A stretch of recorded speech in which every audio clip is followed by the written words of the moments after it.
Please support our channel with subscribe and don't forget to click bell button.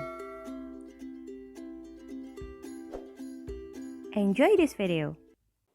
Hai guys, welcome back to BMTC Channel. Oke, kali ini kita bakalan bahas hal-hal yang jarang banget kita masukin dalam anggaran belanja kita, dikarenakan hal tersebut terkesan sangat kecil dari sisi nominal. Tapi sebenarnya kalau kita berhasil ngumpulin dalam 1 tahun, kita bisa DP rumah loh. Oke, kita langsung aja bahas yuk. Oke, hal yang pertama. Ayo, siapa dari kalian yang suka banget beli minuman kekinian? Let's say mungkin kalian suka beli kopi kekinian, bubble tea kekinian, atau mungkin Thai tea kekinian, atau whatever yang jelas itu a cup of minuman kekinian. Dan sadar gak sadar kalian menjadikan itu menjadi habitual kalian, dan dalam 1 hari kalian wajib banget konsum yang namanya minuman kekinian. Dan kalau kita mau hitung dalam 1 bulan, katakanlah average harga dari minuman kekinian tersebut, 1 cup itu 15 sampai dengan 20 ribu.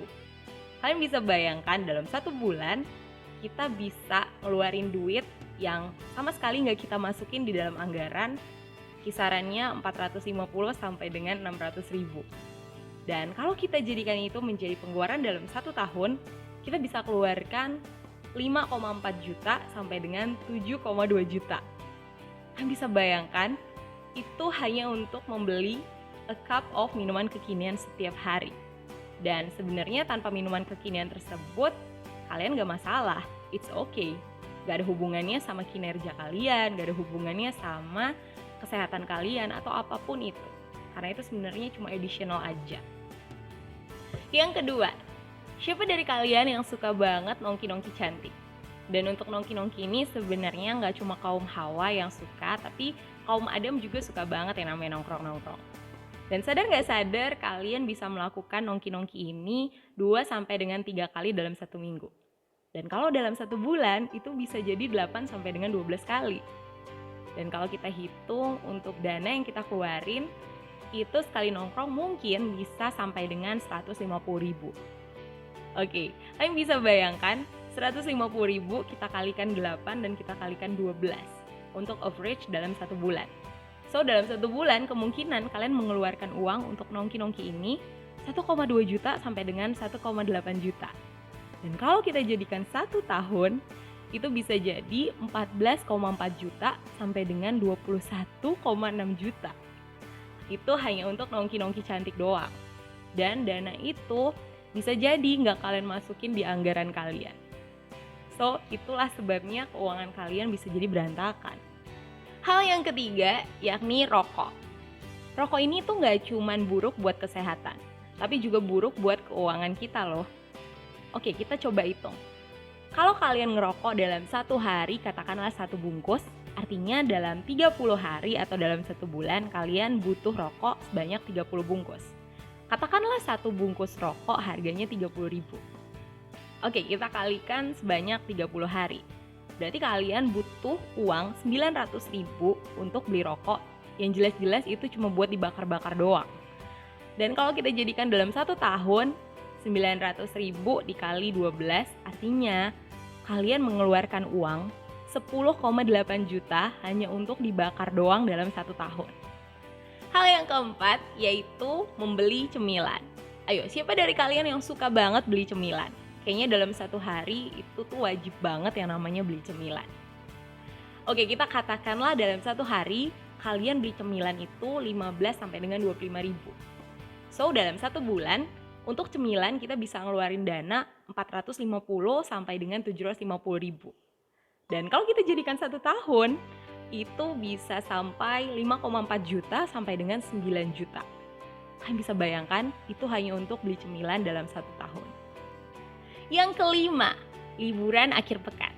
Ayo, siapa dari kalian yang menjadikan liburan akhir pekan ini menjadi suatu kewajiban? Pokoknya it emas, itu tuh harus banget dilakukan. Oke, kita coba hitung ya. Dalam 1 kali liburan akhir pekan, kalian mungkin ngeluarin dana 500 sampai dengan 1 juta rupiah. Dan kalau kita katakan dalam 1 bulan, kalian wajib ngeluarin dana 2 sampai 4 juta. Dikarenakan dalam 1 bulan ada 4 pekan. Dan kalian bisa bayangkan kalau kita hitung dalam 1 tahun. Dalam 1 tahun kalian bisa ngeluarin 24 sampai dengan 48 juta hanya untuk liburan akhir pekan. Kalian bisa bayangkan kalau dana tersebut kalian simpen dulu dan kalian bisa liburan rada jauhan loh. Oke, hal yang keenam itu adalah nyalon. Siapa dari kalian yang hobi banget nyalon? It's fine, gak ada masalah kalau kalian udah bikin itu di dalam anggaran kalian. Tapi kalau kalian gak catat di anggaran kalian, hal tersebut nanti bisa jadi momok loh buat keuangan kalian. Oke, langsung aja kita coba hitung ya. Let's say kalian pergi ke salon konvensional 1 kali dalam 1 minggu. Katakanlah biaya untuk ke salon itu mungkin 100 sampai dengan 300 ribu.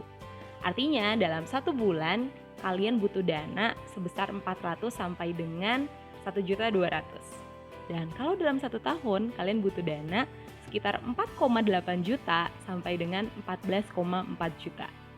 Hal tersebut gak ada masalah kalau kalian mungkin udah jadiin di anggaran. Tapi kalau kalian gak punya anggaran untuk hal tersebut lumayan banget loh nguras dana kalian.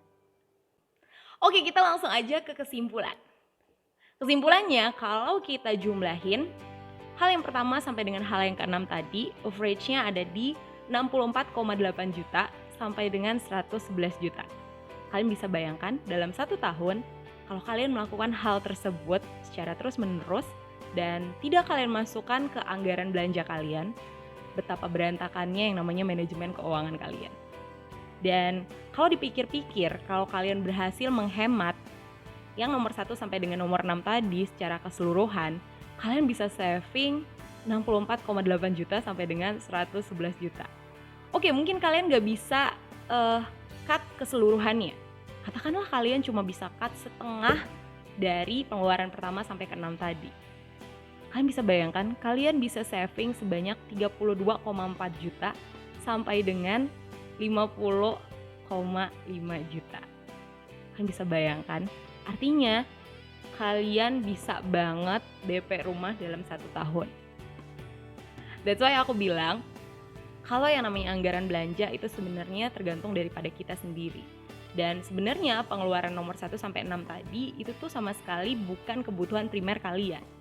So bisa banget kita tekan sehingga kita bisa nabung dari hal-hal tersebut.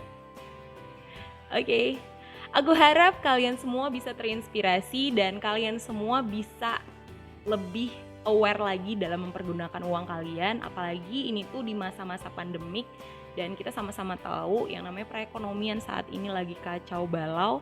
So kalian wajib banget ngelakuin hal-hal yang namanya efisiensi.